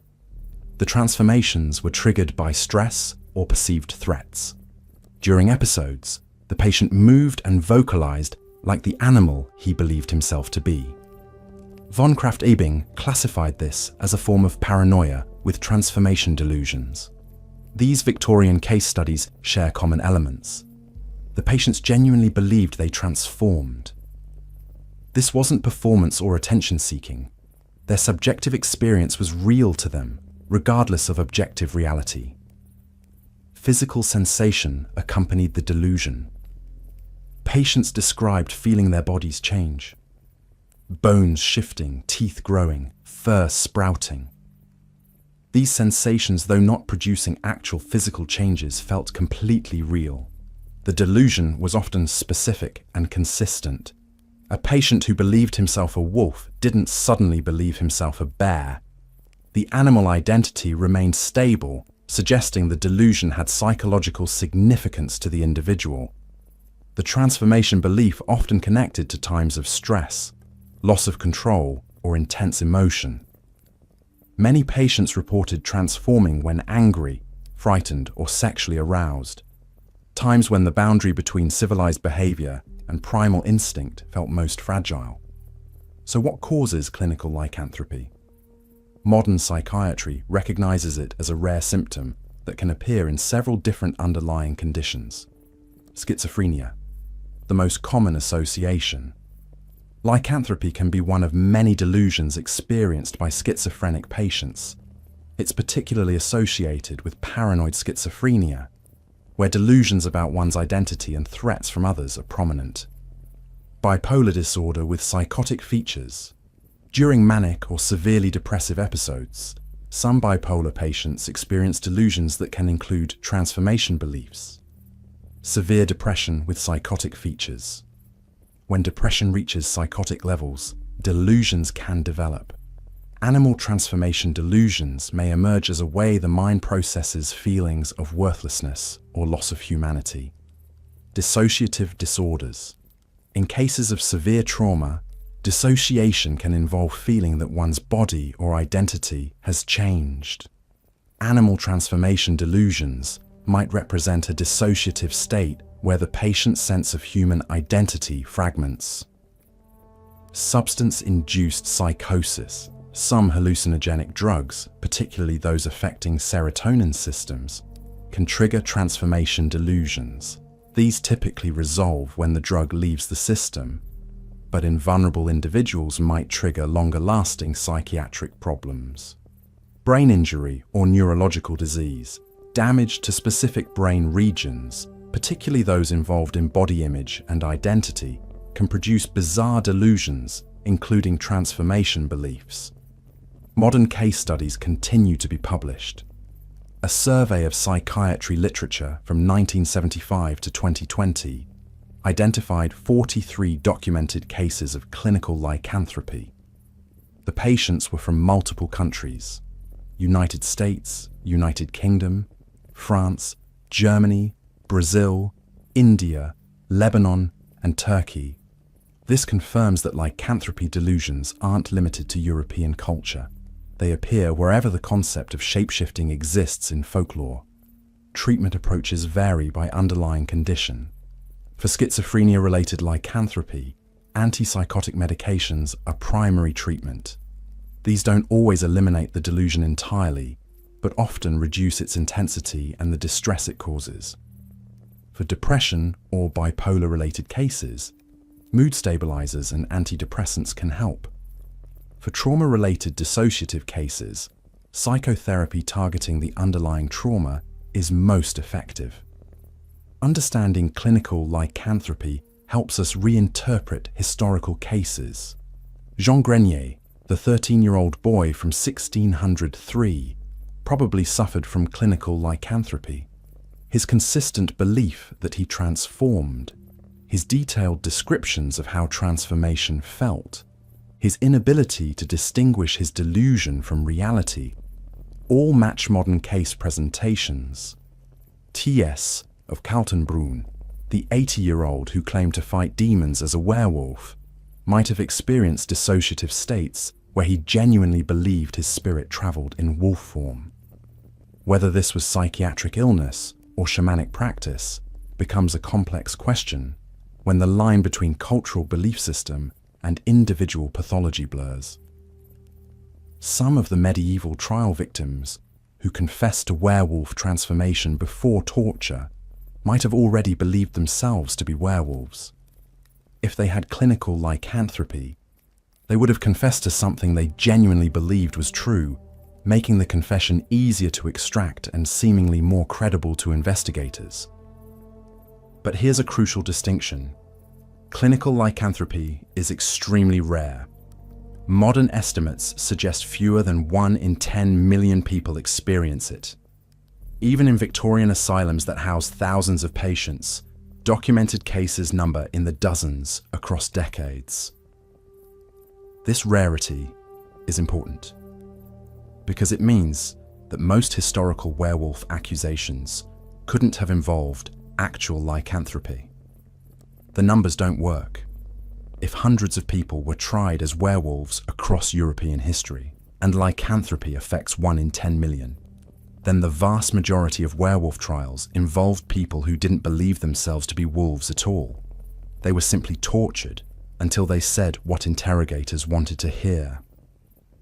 The existence of clinical lycanthropy doesn't explain the trials. It explains a tiny fraction of cases.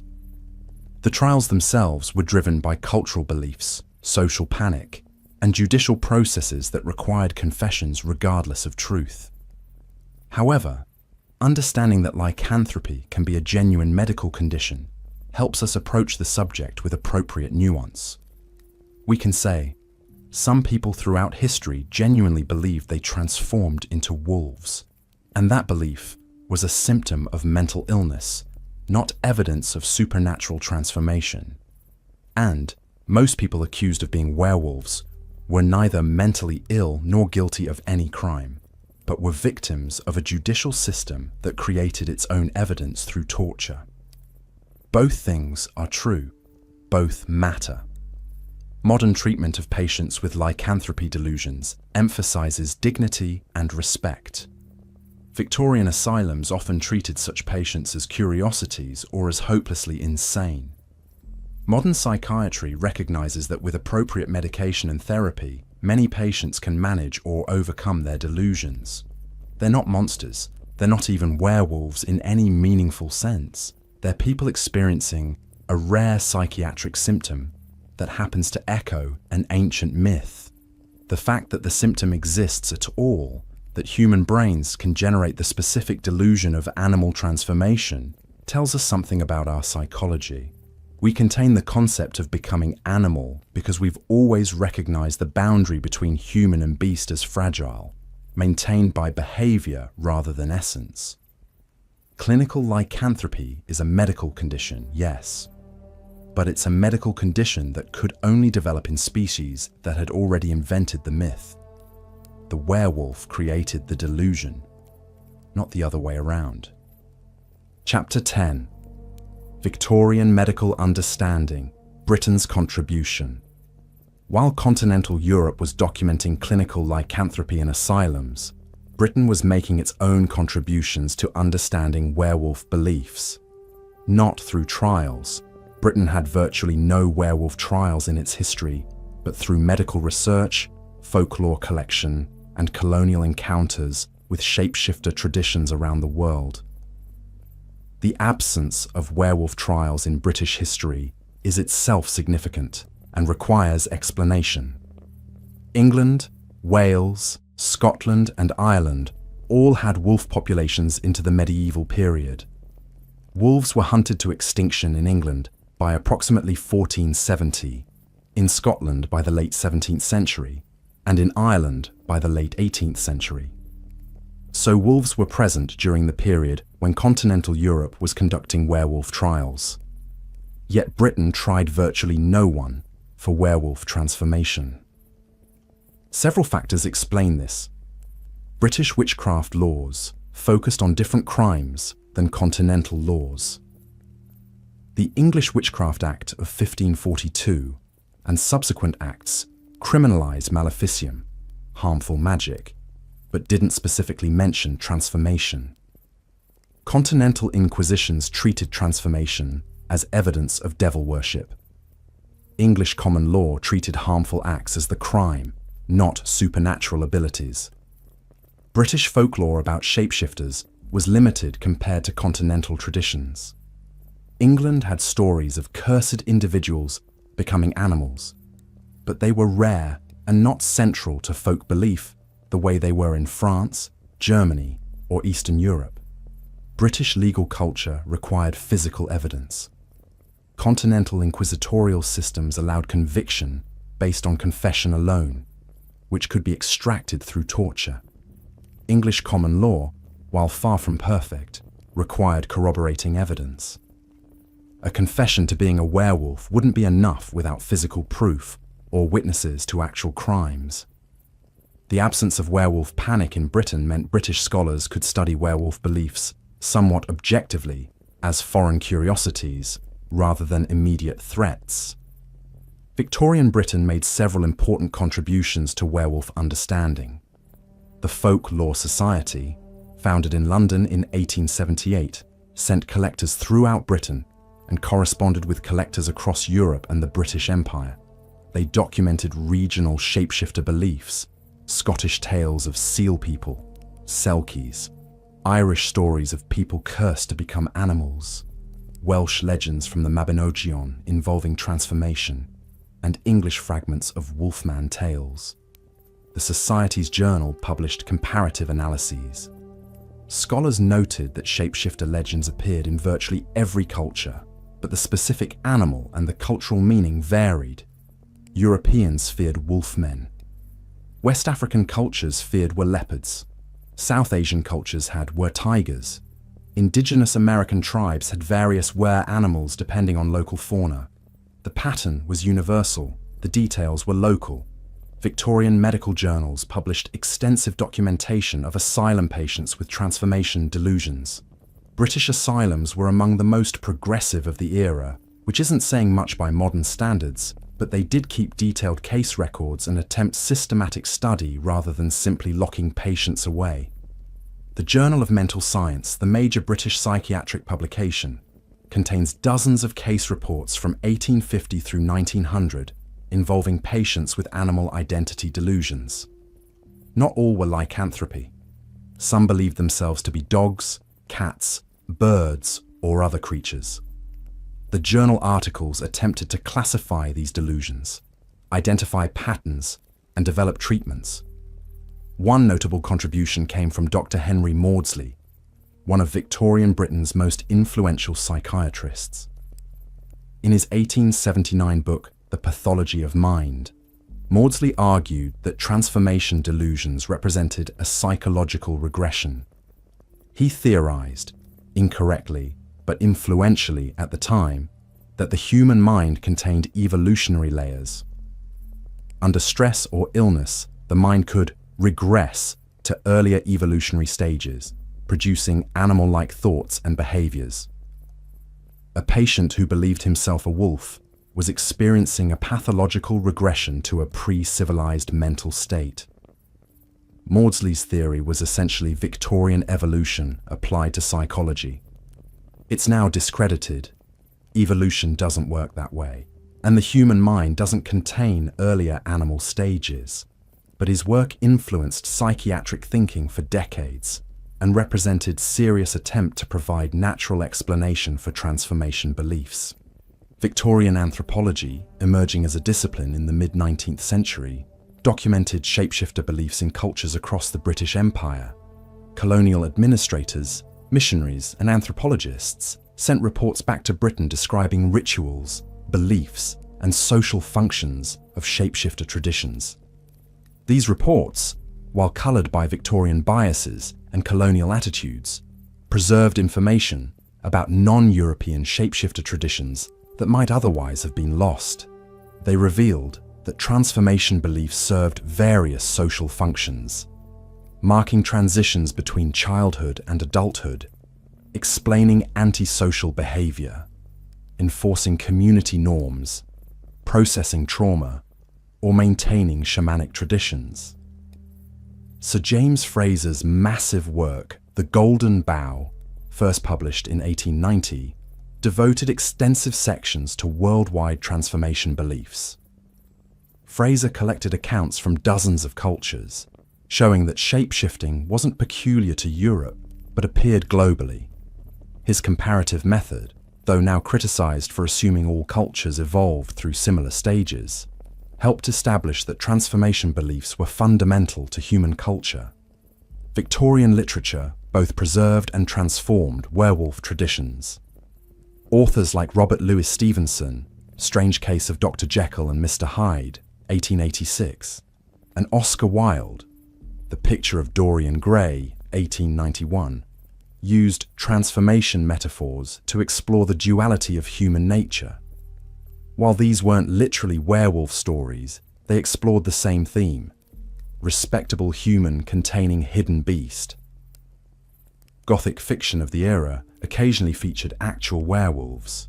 Frederick Marryat's The White Wolf of the Harz Mountains, 1839, George W. M. Reynolds's Wagner the Werewolf, 1847, and Clements Houseman's The Werewolf, 1896, brought werewolf stories to British readers, preserving European traditions while adapting them for Victorian sensibilities. These literary works did something important. They separated werewolf stories from belief in actual werewolves. By the late Victorian era, educated British readers understood that werewolf tales were fiction, not history. They were stories that revealed truths about human psychology, not accounts of real transformations. This shift from werewolf as threat to werewolf as metaphor was a crucial step toward modern understanding. Victorian medicine also documented physical conditions that might have contributed to werewolf beliefs. Congenital hypertrichosis, also called werewolf syndrome, causes excessive hair growth over the entire body, including face. Several Victorian case studies documented individuals with this condition. The most famous was a Burmese man named Shui Maong, exhibited in London in the 1880s.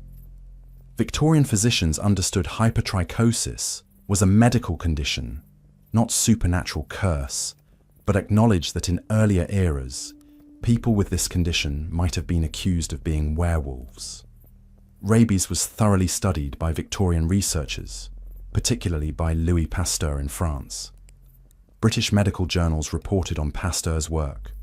Rabies was recognized as transmissible disease that could cause symptoms superficially resembling werewolf legends: aggression, hydrophobia, fear of water, which could be misinterpreted as aversion to holy water, altered vocalization, and in final stages, confusion and death.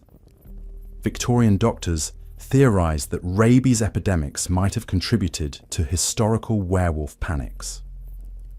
Porphyria, a group of genetic disorders affecting blood production, was identified in the late 19th century. Some forms cause photosensitivity, skin damage from sunlight, psychiatric symptoms, and reddish discoloration of teeth. Early 20th century doctors would later suggest, incorrectly, that porphyria explained vampire legends. The theory was eventually extended to werewolves as well, though evidence is weak. Most historians and medical professionals now reject porphyria as a significant contributor to werewolf or vampire legends. The symptoms don't match well, and the condition is too rare to explain widespread beliefs.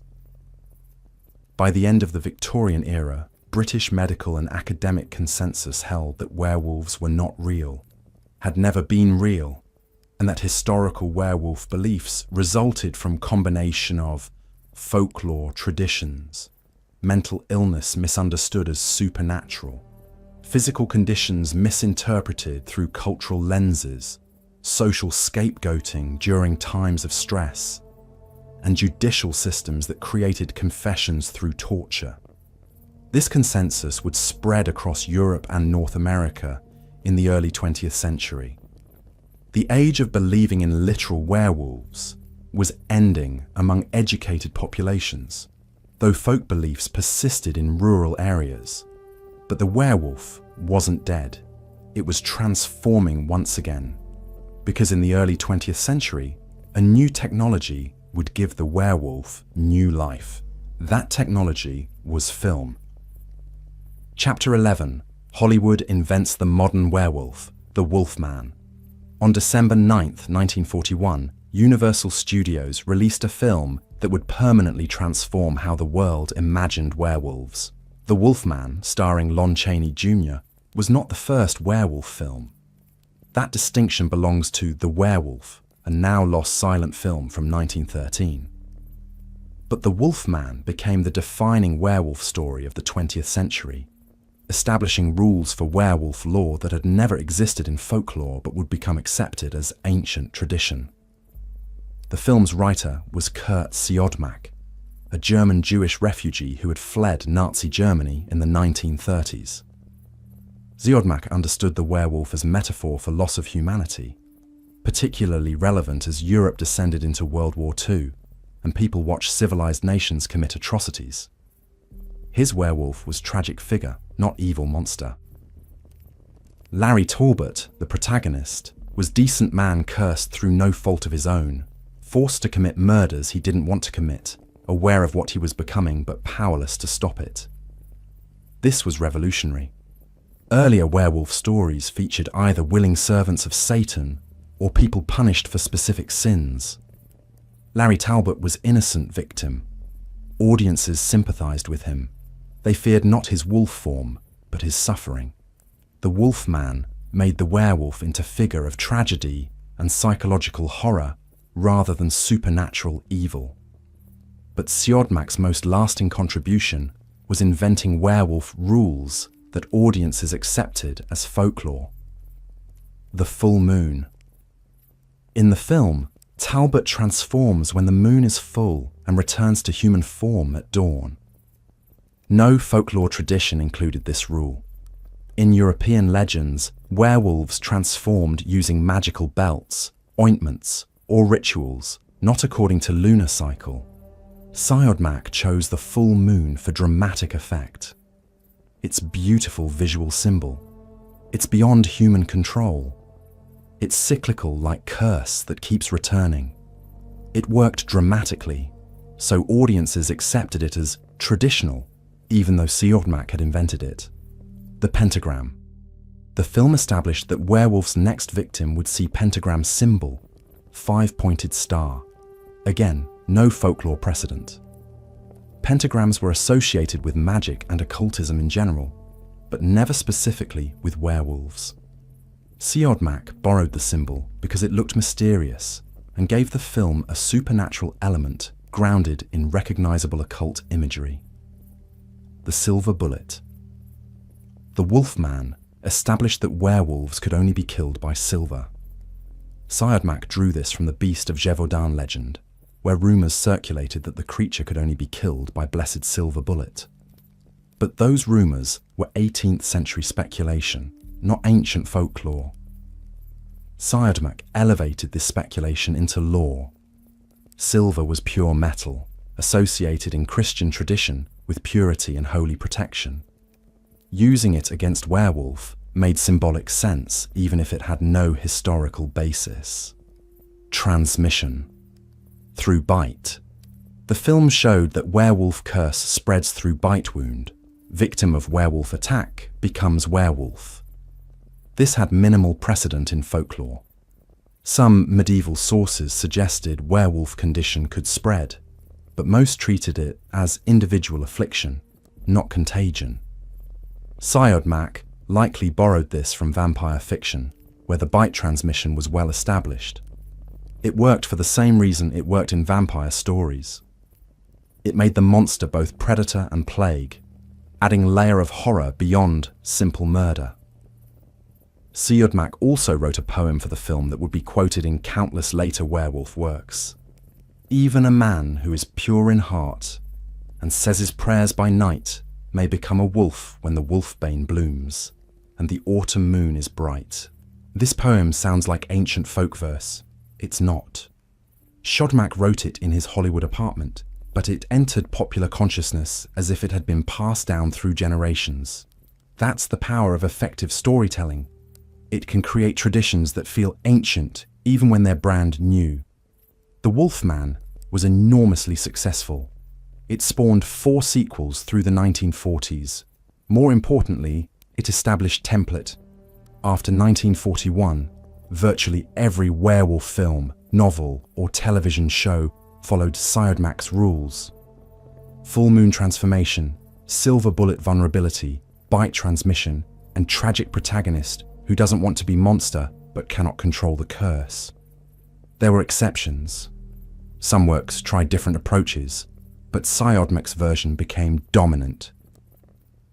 When people think werewolf today, they're thinking of ideas that are barely 80 years old, not 5,000 years old. This reveals something important about myths. They're not static, they evolve. Greek Lycaon myth evolved over centuries of oral tradition. Norse Ulfhednar traditions evolved through warrior culture. Medieval werewolf beliefs evolved through Christian demonology. And 20th century werewolf lore evolved through cinema. Each era creates the werewolf it needs. Greeks needed warning about hubris. Norse needed symbol of warrior fury. Medieval Christians needed explanation for inexplicable evil. Victorian scientists needed case studies in mental illness. And 20th century audiences needed tragic monster that represented loss of control in increasingly mechanized, bureaucratic world where individuals felt powerless against larger forces.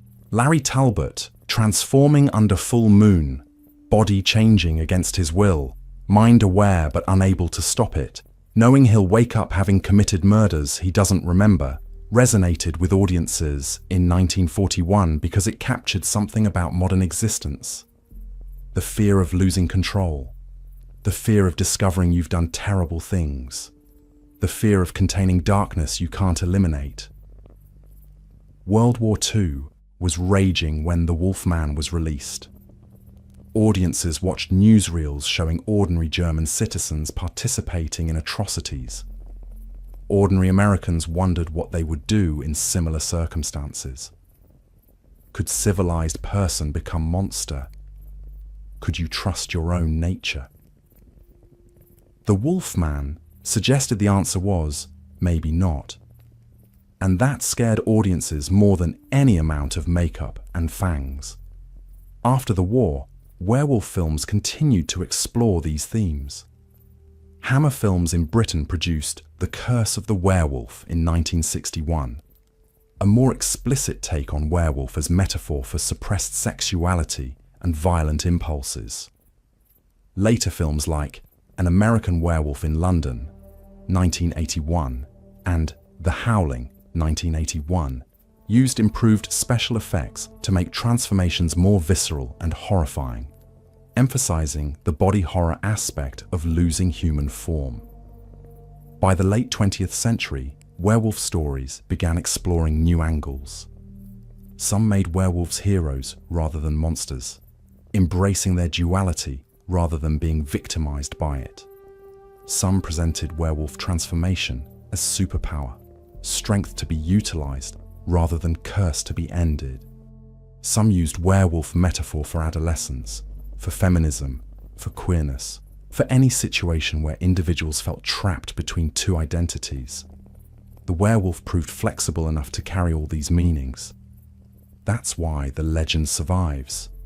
Not because people believe in literal transformation, but because the image of human becoming beast captures something true about human experience.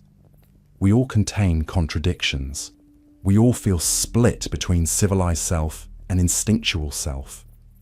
We all have moments where we don't recognize our own behavior. The werewolf gives us language for these experiences. It makes the internal external. It visualizes the invisible struggle between what we are and what we wish we were, or what we fear we might become.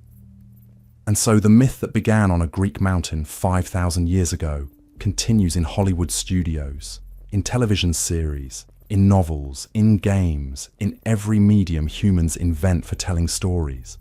The werewolf keeps transforming, because we keep transforming. And we keep needing stories that help us understand our own dual nature. We've traveled 5,000 years, from Mount Lycaon to Hollywood, from King Lycaon to Larry Talbot, from sacred warriors to executed scapegoats to psychiatric patients to cinematic icons. The werewolf has been punishment, power, plague, and metaphor. But through all its transformations, it's remained one thing: mirror.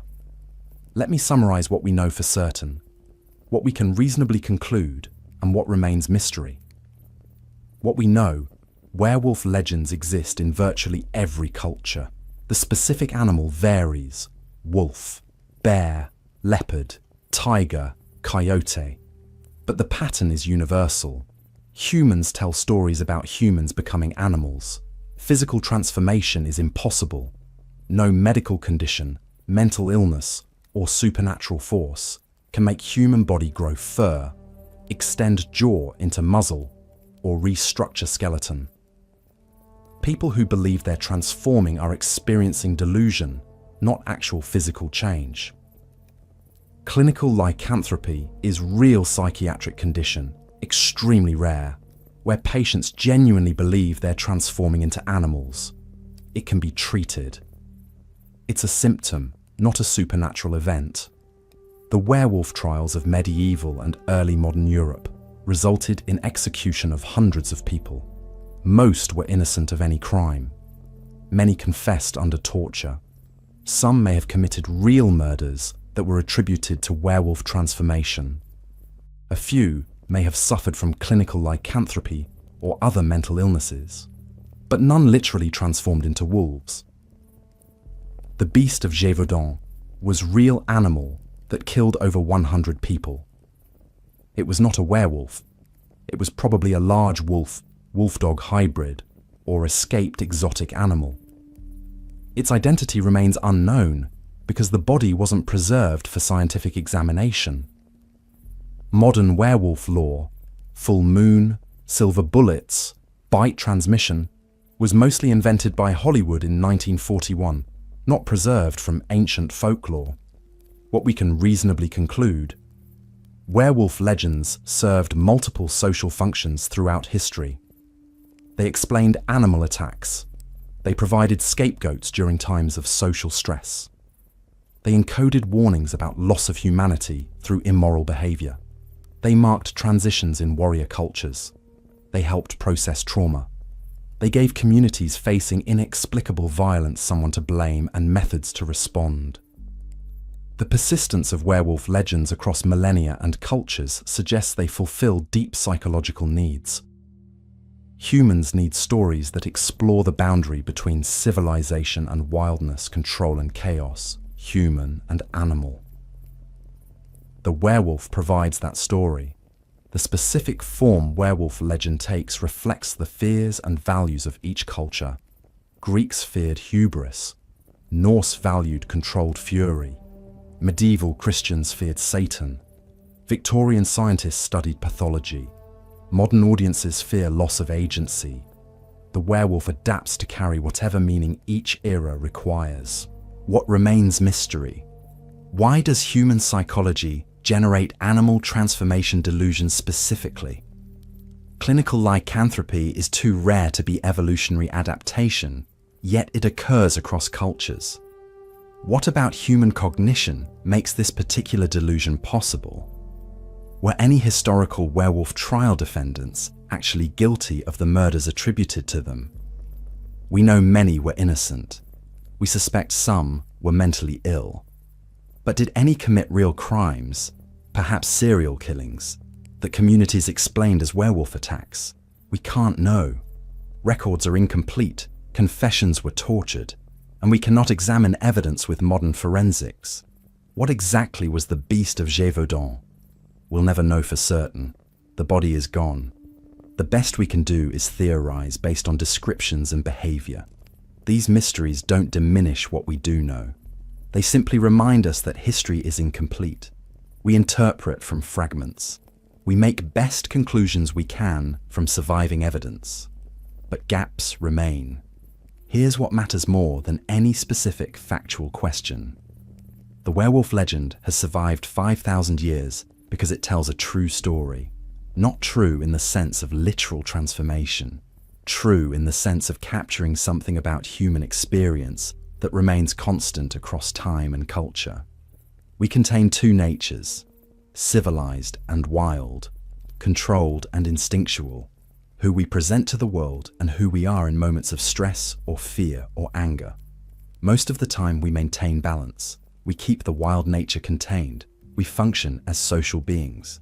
But sometimes, in moments of rage, of terror, of trauma, the balance breaks. We do things we don't recognize as ourselves. We look back and ask, was that really me? The werewolf says yes, that was you. Both versions are you, the human and the beast. You're not one or the other. You're the constant negotiation between them, and that negotiation is what makes you human, not what prevents you from being human. Ancient Greeks understood this when they told the Lycaean story. The punishment wasn't becoming a wolf. The punishment was having to live as wolf while remembering being human. The awareness was the curse. Norse warriors understood this when they wore wolf pelts. They weren't escaping humanity. They were accessing the part of humanity that civilization usually suppresses.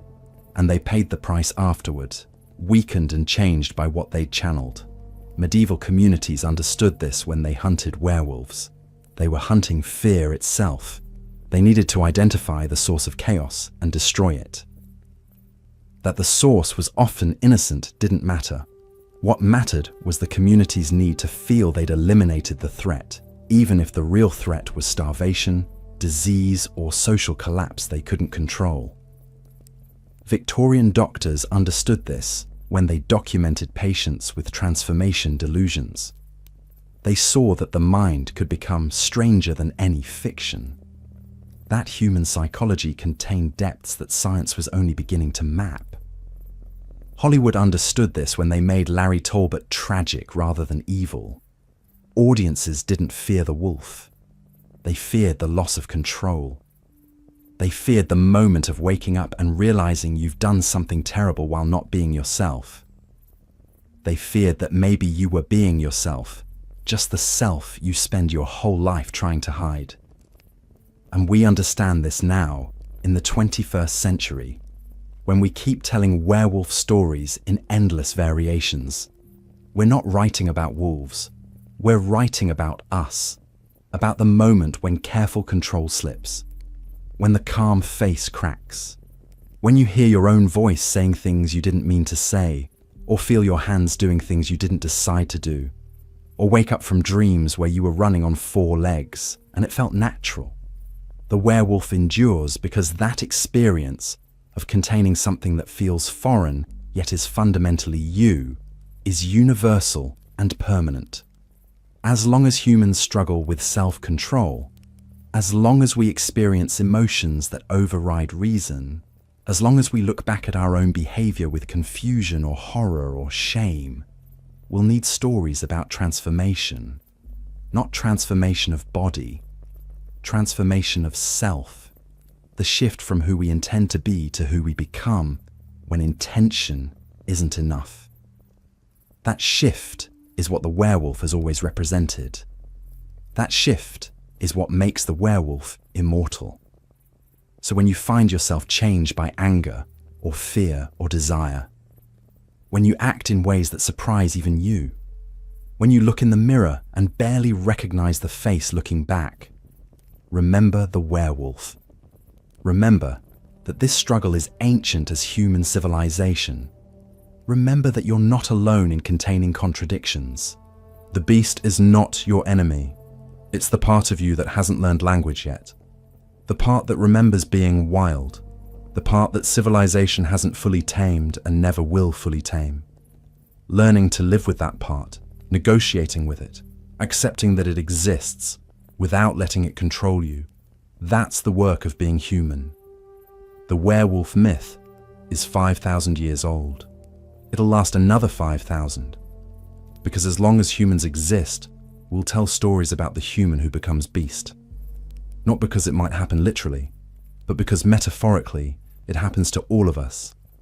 Every time we lose control, every time we find our way back, every time we howl at the moon, literal or metaphorical, and wake up human again, carrying the memory of transformation, but grateful for the return to our own skin. That's the truth the werewolf teaches. Both natures are real.